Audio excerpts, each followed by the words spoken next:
Welcome to Section 31, episode number 267. I'm Dan Hammond. And I'm Sharon Valeri. We've had some technical difficulties. The Rogue is calling in from his auxiliary Gmail account, so that's why it says Sharon down at the bottom. We had, but 40 minutes of troubleshooting why Rogue and I can't seem to connect. We can connect to everyone else can connect to each other, but Rogue and I can't connect.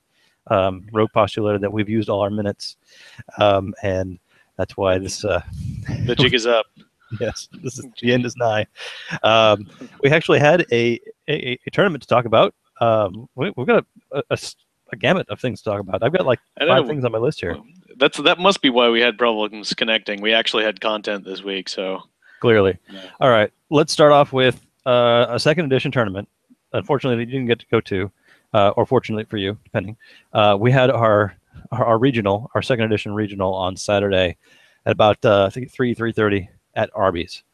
First things first, I was very disappointed. I waited until about I had the bye in the 4th round. I think maybe it was the 3rd round. We played 4 rounds, and I about a year after I saw an article about it. We talked about it, and you ordered it. I ordered the Mead Mountain.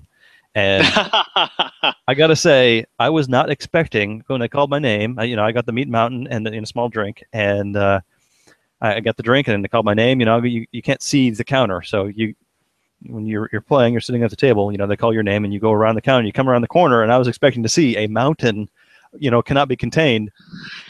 They put it in a cardboard box and closed it. So, yeah. Like, if it's in there, I'm already disappointed. I want to see it busting. I want things falling off. The lid doesn't fit. Just jacked up a little bit. Can't quite close.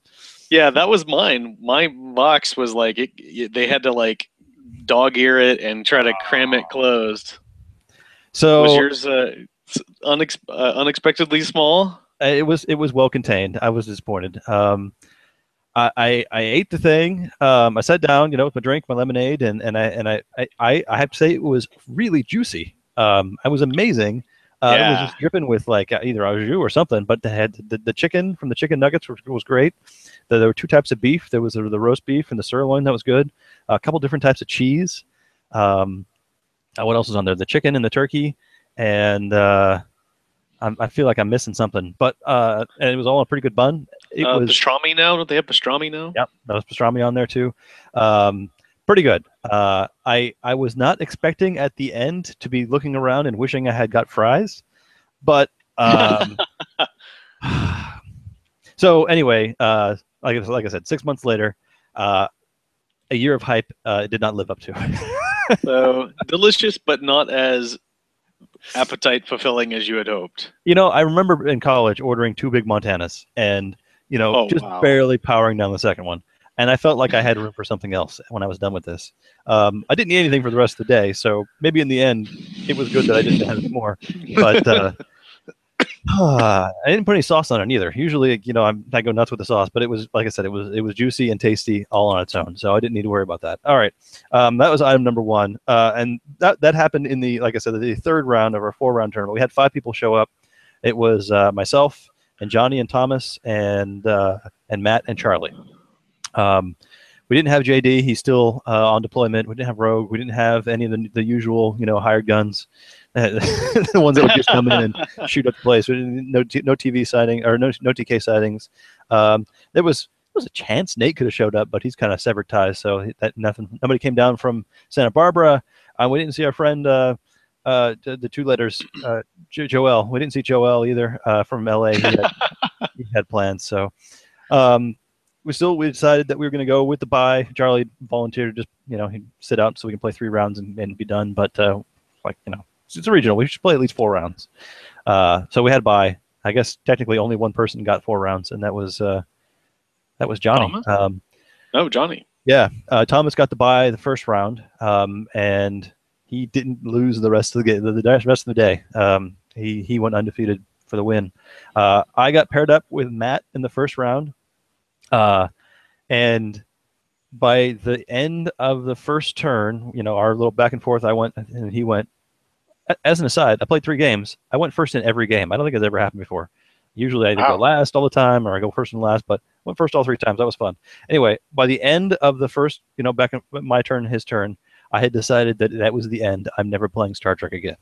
Right there. Everything you say about what's wrong and how horrible and unfun the game is happened on the first turn because Matt spent 47 counters. Good God! He was playing Ferengi. He got Mazar out, played the alien gambling device, put it under for extra counters. Did that several times. Got 5 points from Brunt.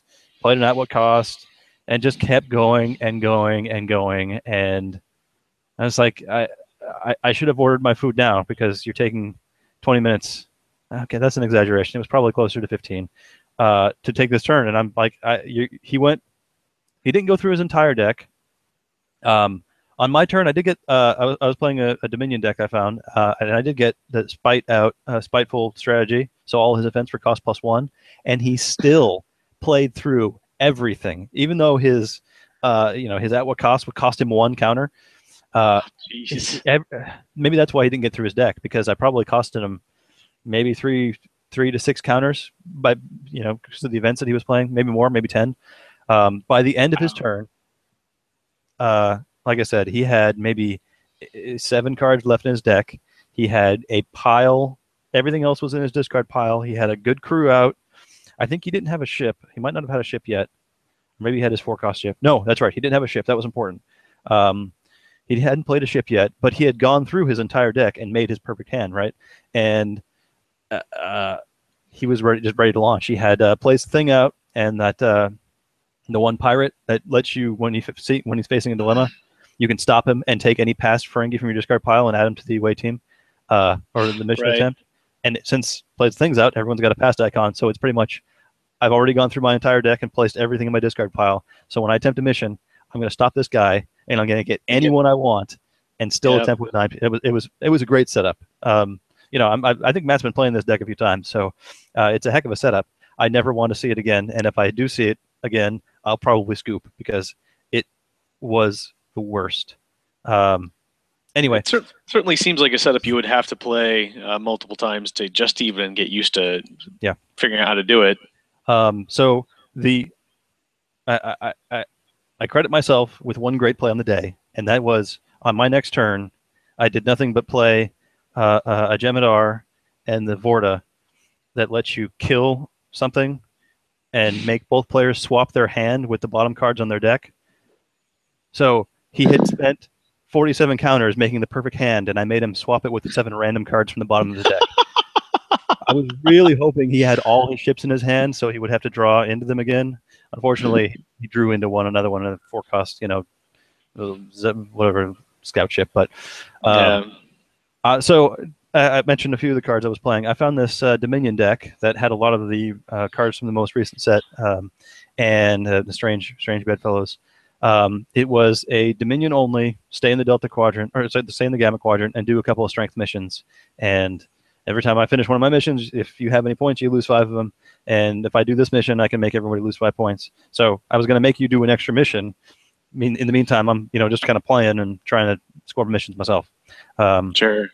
It was exactly what I wanted, because I haven't played in probably 5 months since our Phoenix tournament, right? Our Masters tournament. Right. Masters.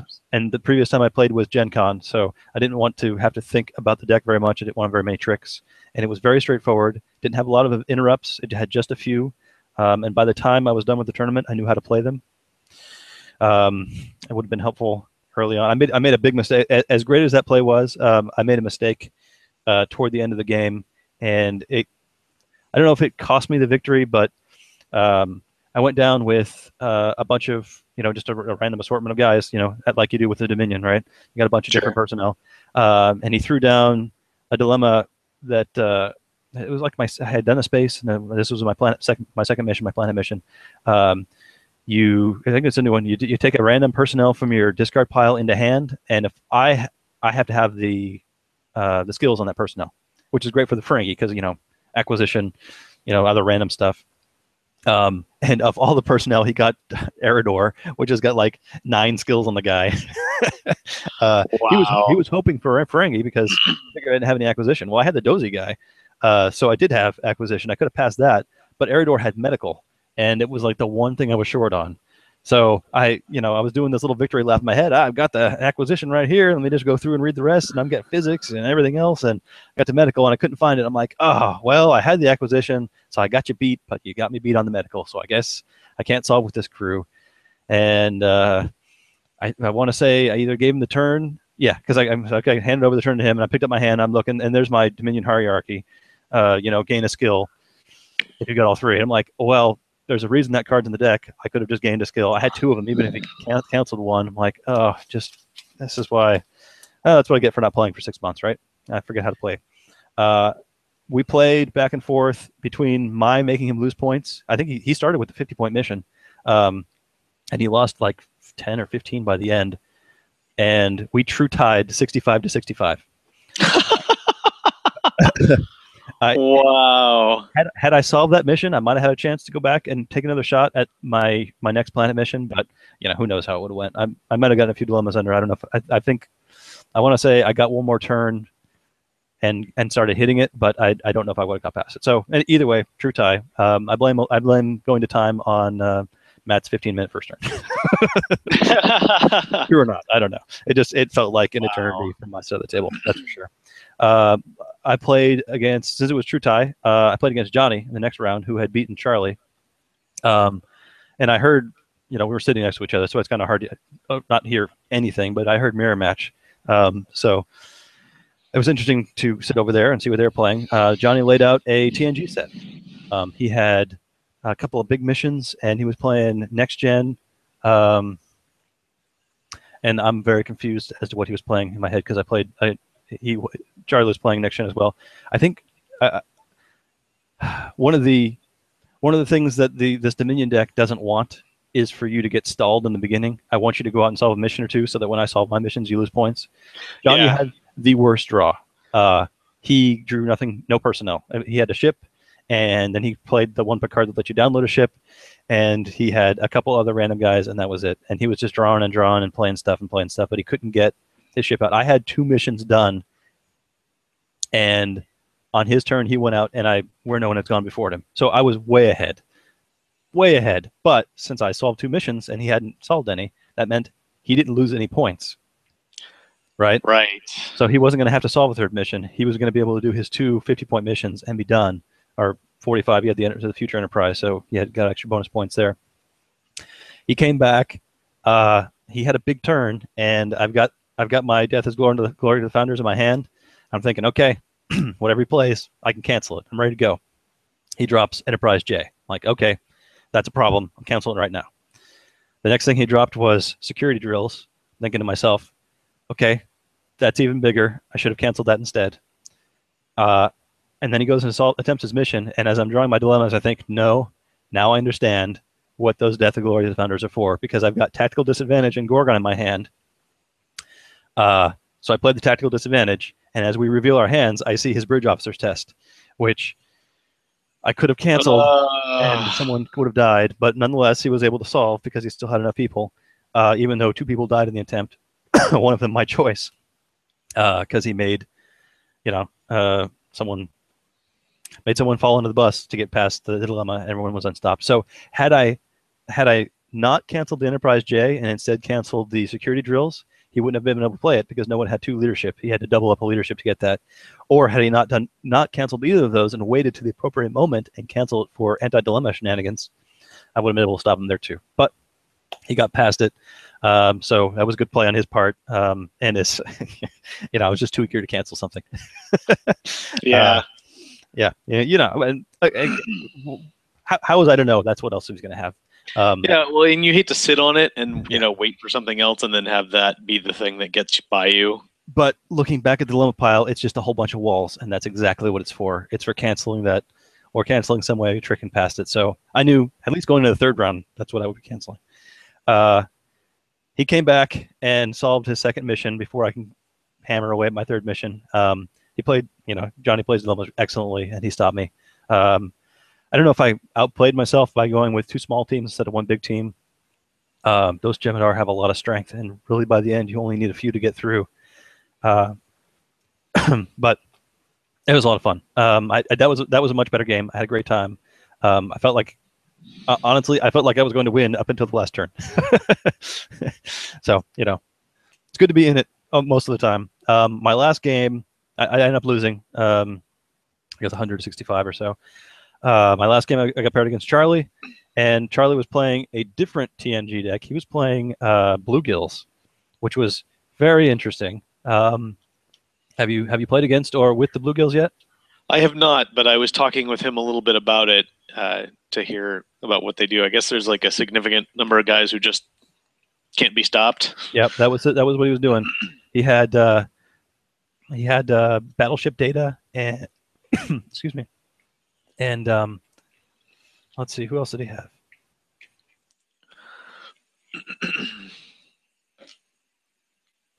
He also had the new was it Tasha with the gun who can't be stopped, I think, and from the and the Bajoran girl. Cito, yeah, Cito Jackson. Yeah, can't be captured. He had a bunch of people and a couple of the bluegill, teamy stuff. Sure. I think in the end, I don't know. You know this about Charlie. Charlie very much wants you to have a good time when you're playing against him, right? Yes, to a fault. To a fault, and that I may have inadvertently suckered him into playing not as hard as he could, because I was complaining about my mistakes the whole time, and I don't know if he pulled any punches or what, but in the end, I won. 102. I think he solved the mission, and then the last mission I solved, right, is you can make each person gain or lose 5 points. So I said, well, this could come down to differential, so I'll make you lose 5 points. Oh. Yeah. Did you see the results? Because it came down to differential, and yeah, it did. In fact, I was looking at it just now, and you've got Thomas on top, undefeated, and then you, Johnny, and Matt all tied victory points. Yeah, so I didn't play against Thomas, who won the tournament, so I was out for strength of schedule, unfortunately. So that took me out of the first, pairing. And Matt and Johnny both had, I guess, the same schedule, because you all played the same people. And yeah, Matt won on differential, 30 points to 10. Okay, so the 5 points that I suckered about didn't matter, but that's crazy. So I had a win, lose, and a draw. It was, by the end of the tournament, I was feeling much better about second edition in life and wanting to play the deck again. I did enjoy playing the deck, so my thanks to the German who I stole it from. I think I put that in the notes. I want to say Tobias Rossman. And so yeah, I did have a good time. I'm glad I went out. Glad I was able to escape and play some cards for the first time in a long time. And I want to say that we missed JD because we had bye. Congrats to Thomas V. Unfortunately, I don't know what he was playing because I was not there. I did not get to play him. Well, his little icon is Bajoran. And if you know what I'm going to guess, it's going to be his my favorite deck ever, and that's the only deck that I've left built together in years, and it's still sitting there. It's it is. It's his AU Mirror Bajoran discard deck. Okay, man, I'm looking at that deck list, and there is a ton of equipment, events, and interrupts in there. Yep, and not a ton of. Wow. Well, you know what cracks me up is I was talking to Charlie beforehand about whether or not there was going to be a buy, and if they thought they'd have a buy to call me, and I would just grab that and come play.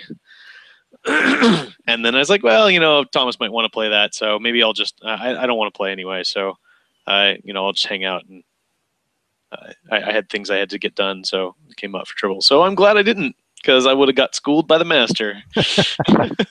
Well, clearly Thomas played it well. He played one round, first round bye, and then 3 victories against 3 good opponents, Matt, Johnny, and Charlie. So Congrats to Thomas for winning. It's a great deck. It's such a great deck, and he plays it better than anyone.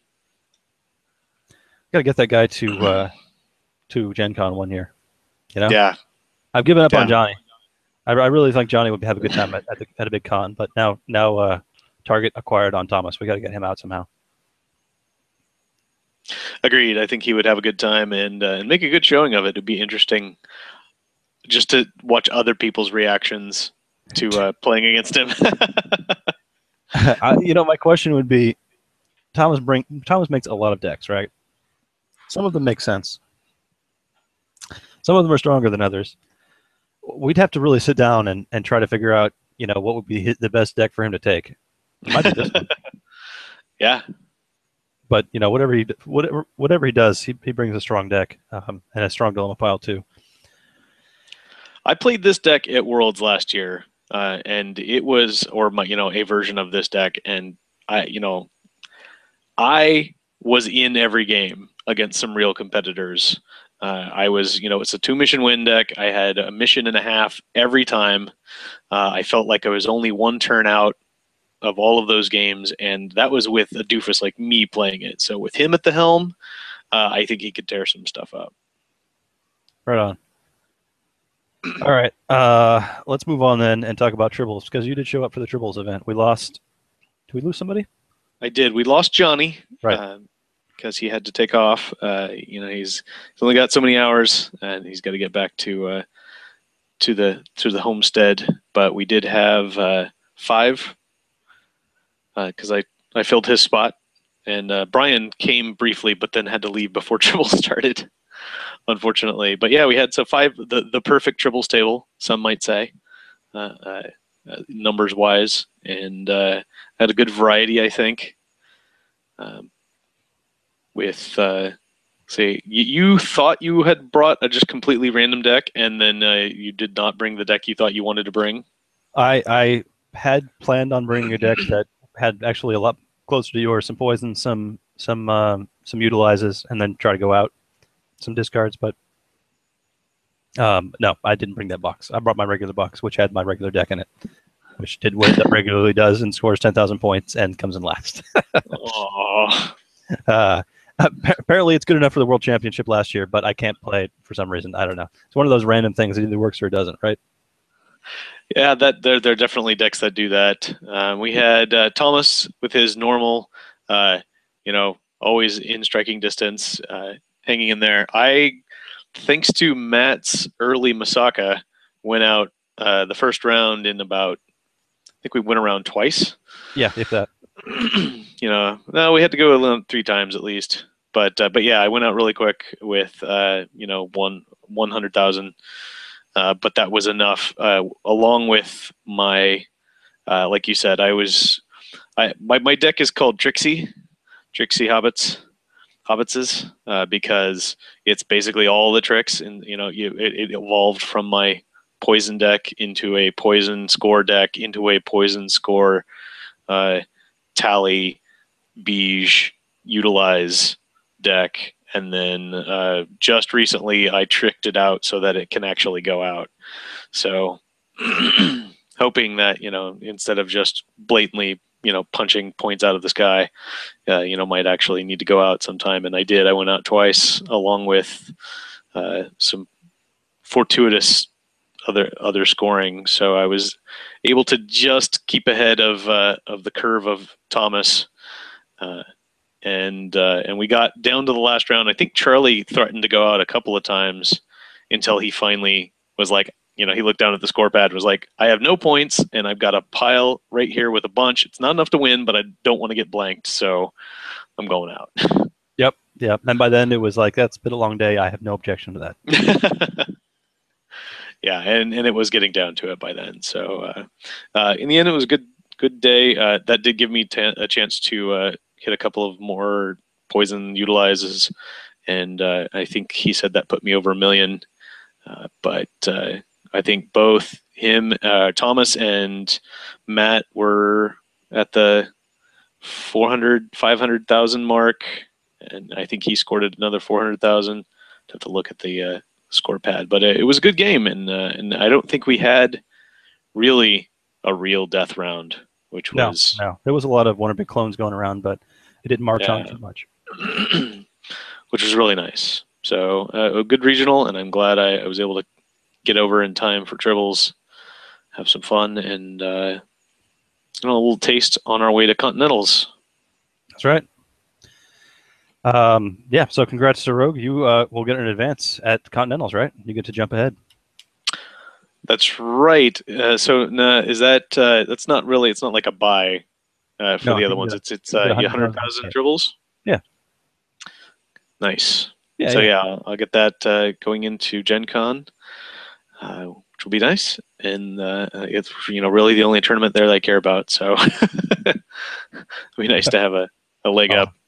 Right on. All right. Well, that concluded our day of regional events. So congrats to TV and Rogue for winning. Well, at least you'll be able to take advantage of your advance at Continentals. One of these years, TV will be able to. I'll make it happen. Yeah. Let's see. Next on our agenda to discuss. Are you ready to move on? Yesteryear. Yesteryear. All right. So I had this playing in the living room with the kids watching, and the wife was in the kitchen, and she said she probably heard it better than I did because kids were talking every once in a while. But there was not a lot of action in this episode.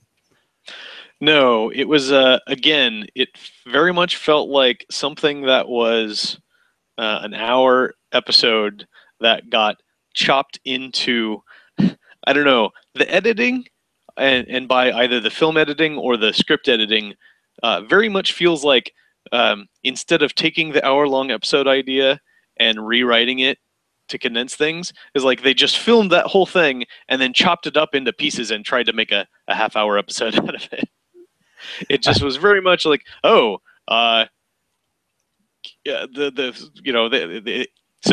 before we get too far into it, the basic premise of the episode, they're at the Guardian planet, historical research, and they're scanning and doing different things, and apparently they're actually authorized to go through the Guardian, which kind of rubbed me the wrong way to begin with, because I feel like Kirk would never want to go there ever again after his experience, but whatever.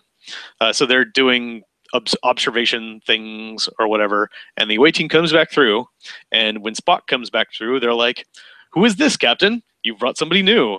And they're like, "What are you talking about? You know our first officer." And they're like, yes, of course we do. He's this Andorian guy right here who's taking scans for us. And they're like, "Oh my gosh, what happened?" And one of the scientists says, "Oh, we were scanning history and we saw this little boy get killed on Vulcan, and it's Spock." So apparently while they were gone, somehow Spock dies, but then they're like, and Spock is like, "Well, no, I remember that day. That was when I was out on my young Vulcan test, and my cousin came along and saved me from a wild who's-he-what's-its." And right away, Kirk goes, "Spock, did your cousin look just like you do now?"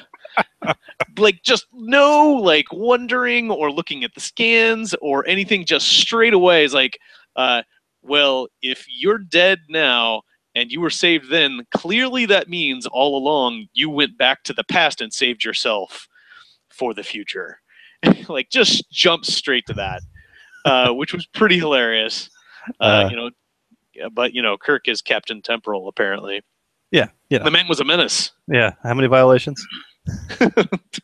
over a dozen? I don't remember. Yeah, this is one of them. Yeah, it's clearly. And so he sends Spock back, and basically that's it. There's lots of talking, and yes, he's talking Spock's to Sarek. Come on. Yeah, the poor, Spock has to learn how to deal with the loss of his beloved pet. It was interesting to see the, almost, I don't want to say word for word, but I mean, there was the scene from the 2009 Star Trek, with young Spock and a couple of, real Vulcans. That is true. Around. That was kind of funny. A little eerie. Yeah, and having obviously this precedes the movie by several decades, but having never had any idea that was there, that was interesting to see. I like that. Yeah. clearly someone pulled some stuff from there. I mean, yeah. I mean, it certainly could be the inspiration. Yeah. For something, and there were some interesting bits. There was. If it hadn't felt so rushed, it might have felt a little more genuine. Spock as cousin Selleck. Yes. Tom Selleck. Yes. He needed a mustache. Then they would have thought he was in the mirror universe. Come on. And a Ferrari. But he's like, well, try to understand him, and I think he will try to please you. And he will live up to your expectations. And then he talks to Amanda and just very, kind of the usual visitor from the future giving hints, type of dialogue. Well, just let try to understand them, and I'm sure everything will be okay.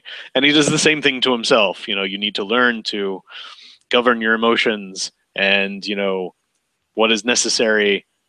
Even though your pet saved you from this creature, but it's been poisoned, and now you need to learn to let it go.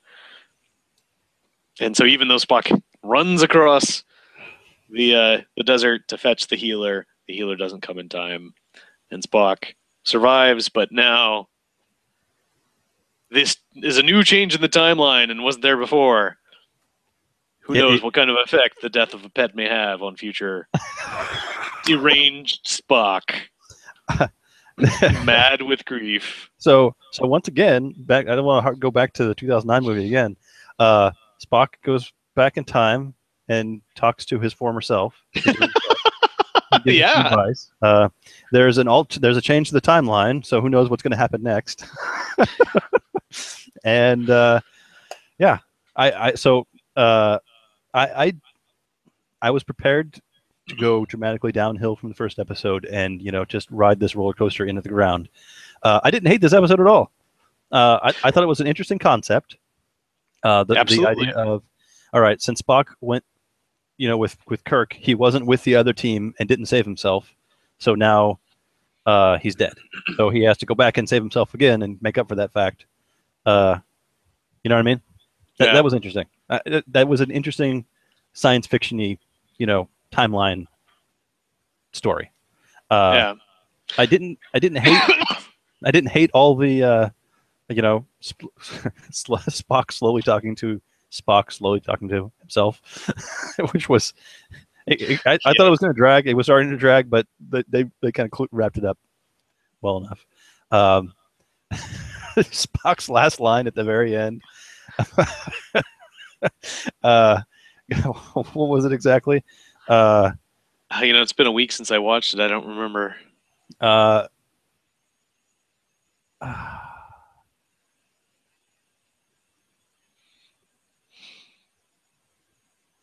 Times change, Doctor. Times oh yes, change. Times change. I wanted that to be one of the funny laughing jokes that they kind of pan out on the original series, but it just wasn't quite there. It's like they tried it, but yeah, exactly. Yeah, I did like the scene with Spock and alternate First Officer Thawne. Yeah. That was kind of cool. And they were just like, it wasn't like no rivalry or, oh my God, I've been replaced. It was like, I hope you succeed in your quest to have yourself not die. And you will be the first officer and I will not. But I will be here in my universe and you will be in yours. Yes. Good job, Thawne. We are two sides of one coin or something like that. And we are both cool. Then we will both go on being cool. Live long and prosper. Yeah. It's just like it could have been something else, but that was kind of interesting. And we'll get back to him. I think I was troubled with something that troubled me the last time, and that was I heard Scotty's voice in just about all the characters. And looking at the Memory Alpha page, apparently this is one of 2 episodes where he did like 7 characters. So and Majel Barrett as Spock's mom. Yeah, it wasn't too bad. I thought it sounded familiar, and you did the same thing. I looked and you're right. But I always knew Spock's mom was a computer. Yeah. Yeah, there's too much Jimmy doing. Hopefully that'll not be the case in the next few episodes. So how many ratings points are we giving out of 5? I would say, well, okay. I mean, what is 5? Is 5 like something else, or are we containing this like within this? Because I think this is probably really good for this show. Either way, I'm gonna give this a 4 because a 4 out of 5. I think it had an interesting story. We got to see interesting places. We got to go to Vulcan, see some city stuff. We got to see some animals. We got that really cool alternate first officer. Yeah, that's true. Yeah. No, they're. I've already forgotten all the faults, so I'll shrug my shoulders and say this is clearly a 5, a 4 out of 5 in the scale. I don't know if this is a scale of any Star Trek episode. Maybe how about in TOS era? Sure. Well, it certainly beats out all of season 3, and it's better than many Voyager episodes. So I'll be inclined to agree. Definitely go with the 4 out of 5. All right. So I mentioned him earlier. That first officer has got to be my card pick. I want a alternate universe version. First officer, Andorian. A green Andorian instead of blue one, but whatever. Yeah. No, I thought he was a great pick, and I thought you might pick him, so I prepared a second choice for which I thought would be fun, which is an interrupt, which can only be played if you have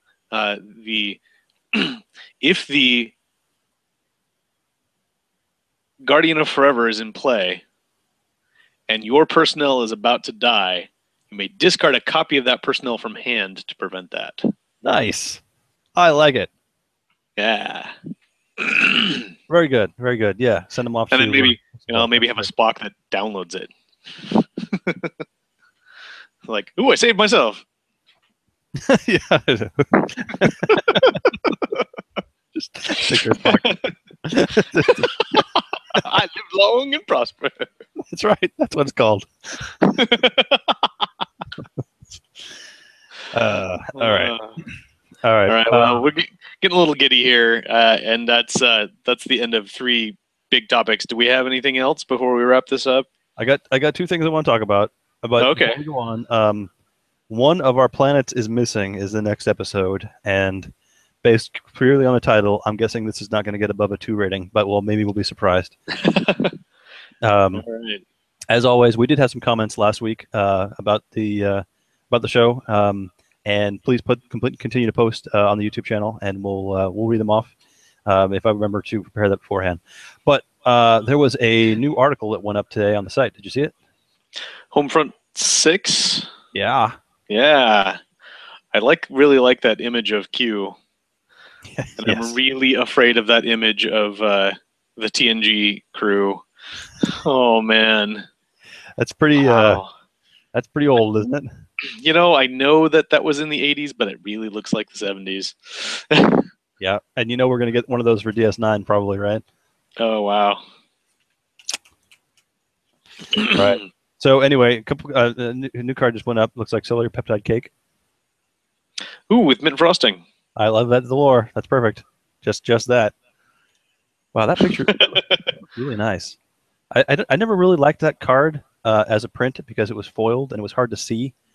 And that was one of the first sets where their foiling process was just gone to awful. But, yes, Genesis was weird. You may return an opponent's event to hand except if a ref, a treaty, or immune to Kevin. Then return this card to hand or discard an event. Or discard event.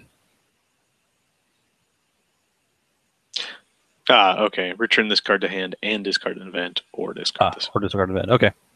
Interesting. All right. I know that was one of the cards people were using to bounce treaties to hand was Cellular Peptide Cake in the 2E version, so I'm glad that got converted. Yes. That makes sense. Yeah. You know what? I'm going back and forth between the 2 cards. I like the blue on this. I wonder if our art team corrected the color a little bit or took a better capture. You know what I mean? It looks much better. Yeah. It might just be a little bit later or a little bit further out. I never noticed that the way they cut the cake, the slice, it's making the Federation little logo. The chevron. Yeah. Anyway, all right. So Homefront's out. We'll see that, I guess, Friday. It's releasing the 29th. Yeah. So alrighty. We should see cards. We don't have anything to spoil, but everything will be spoiled by Friday. So there you go. Thursday night. So I'm looking forward to that. One last thing, and that is, have you seen this building in China? No. All right. I just sent you a link. This is a website that I have on my blog roll. It's called the Trek Collective. They do reviews of the Enterprise, of the Starship collection that they're doing, those little models that come out every quarter or whatever, and just all kinds of episode information or whatever. But this building was made by a tech company in China, and it's the shape of the Enterprise E. Awesome. There's a big parking underground section under the saucer section. There's office buildings and then nacelles, and there's a big pool tennis area between them, and it looks like they had this thing in the works for years. That's amazing. I finally got it done a little while ago, and you can see it on Google Maps, and we'll put a link in the show notes. But there better be like an executive conference room, like right there at the top of the saucer. Yeah, that's looks like from the pictures, it looks like the windows aren't quite done yet, but yeah, that is a beautiful building. That is amazing. I want to move to China and live there. Just work in this building. That's awesome. Okay, well, that's going to tangent me off to one more thing to talk about. Do it. Because speaking of the Enterprise E, yesterday, as part of a celebration for Memorial Day, I attended an Artemis barbecue where our host had patched in this custom patch that somebody had made that changes all the graphics to actual Star Trek graphics, and it has all the ship analogs. I mean, and we're not just talking like Galaxy class and Constitution, and I mean, there was Executor, Ambassador class, Miranda, Centaur, all Excelsior, and on and on and on. Sovereign, all of the Enterprises look amazing. Defiant, oh, man, we were flying around the Defiant. It was so cool. And not only that, but when you go to like the long range sensors, all of the little silhouettes are the right shape. Oh, nice. And all of the other vessels, like we played one that was just all derelict ships, and you had to go investigate each of the wrecks, and they were like floating, Ferengi Marauder and Breen warship and a Dominion battleship and Klingon Katinga, and possibly the coolest part was it had replaced the music randomizer with tracks from all of the movies and episodes, and not just random Star Trek music, but actually, appropriate for whatever was happening at the moment. It was amazing, and you couldn't play a lot of you can't really patch in a lot of the other missions because so much of it has changed that it doesn't jive well.